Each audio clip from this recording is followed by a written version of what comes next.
Et à présent, mesdames et messieurs, pour plus de clarté sur ce sujet, nous avons le plaisir d'accueillir au bout du fil Dr Raouf Ghaffar, qui est expert en économie. Bonjour, Dr Raouf. Bonjour.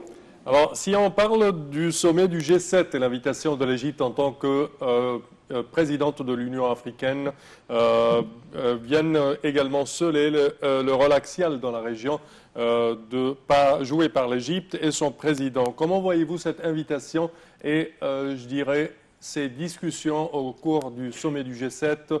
Quels étaient les résultats attendus de ce sommet? Les résultats attendus, c'est les résultats qui ont été réalisés, justement. L'Europe, elle comprend bien l'importance du continent africain. Oui. Elle comprend bien que le futur, c'est l'Afrique. Elle comprend bien que les ressources qui existent en Afrique doivent être exploitées d'une manière de bénéfices et de biens communs, oui, et d'intérêts communs. Une solution gagnant-gagnant, je dirais. C'est ça. Et l'Afrique, les pays africains, ils ont besoin de financement, ils ont besoin de technologie, ils ont besoin de... Hein, développement, oui. Et ce qui existe justement en Europe. Alors, juste une coopération d'intérêt, comme vous avez dit, un win-win situation, gagnant-gagnant, c'est la meilleure solution. Ils ont compris ça et je pense que ça sera réalisé prochainement. Ça commence déjà à se réaliser. L'Égypte, en tant que présidente de l'Union africaine cette année, elle a exercé un effort vraiment considérable pour lier les pays africains l'un et l'autre d'un côté, et puis lier l'Afrique en général avec les forces économiques mondiales pour vraiment prendre cet avantage et le viser vers le bien de l'Afrique. C'est tout. Justement, quelle est l'importance que l'Union africaine soit présidée en ce moment par l'Égypte? Comment? Quelle est l'importance que l'Union africaine soit présidée en ce moment par un pays comme l'Égypte? L'Égypte,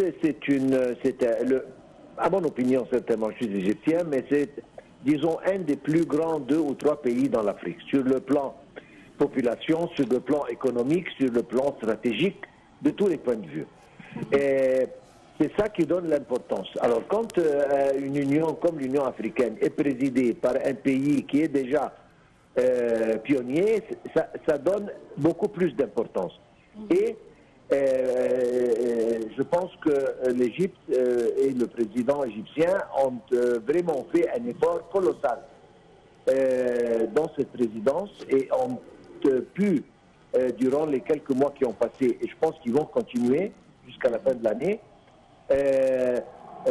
vraiment convaincre le monde entier que l'Afrique c'était le futur et que c'était très,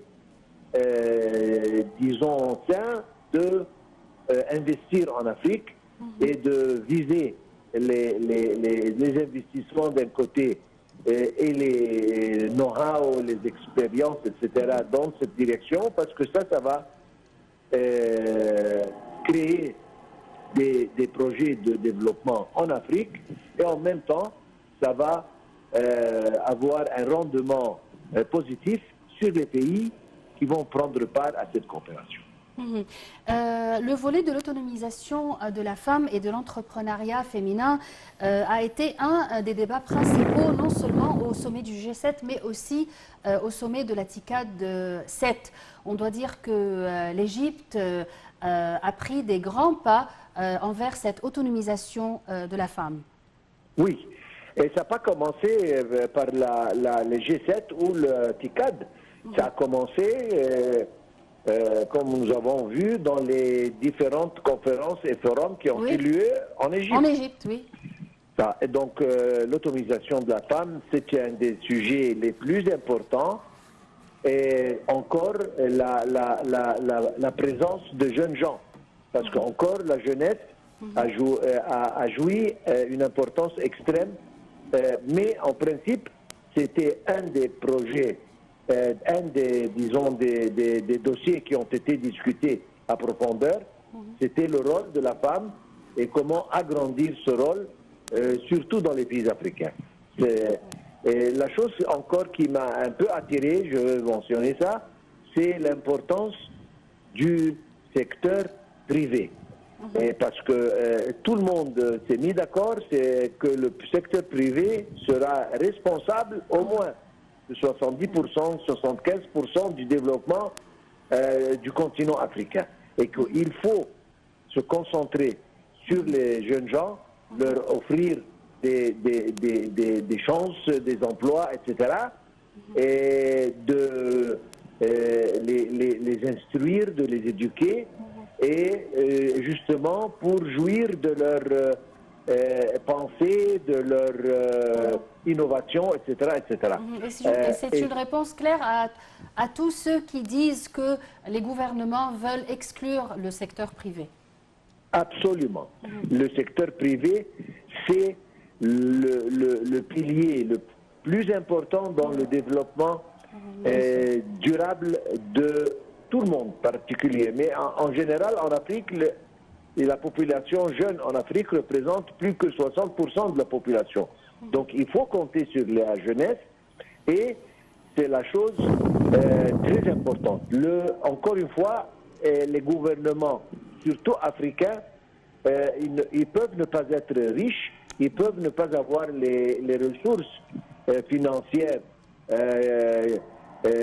pour le développement. Alors il faut compter absolument sur le secteur privé pour ce développement. Et c'est justement le Premier ministre japonais, il a dit ça dans son discours aujourd'hui.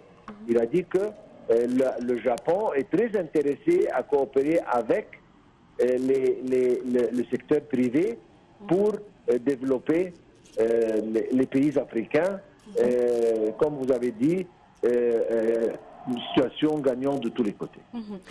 Docteur Raouf Gaafar, vous êtes expert en économie. Merci pour vos éclaircissements. Merci. Malheureusement, notre temps est terminé. On a terminé cette émission de Bonjour l'Égypte, qui était vraiment une émission très chargée. Ici, on danse comme d'habitude, chers téléspectateurs. Au terme de cette édition, nous tenons à vous remercier de votre fidélité. Nous vous donnons demain rendez-vous. Et avant de terminer, je tiens à remercier ma collègue Yala. Merci Semeh, merci pour toute l'équipe de préparation pour aujourd'hui. Merci et à la prochaine.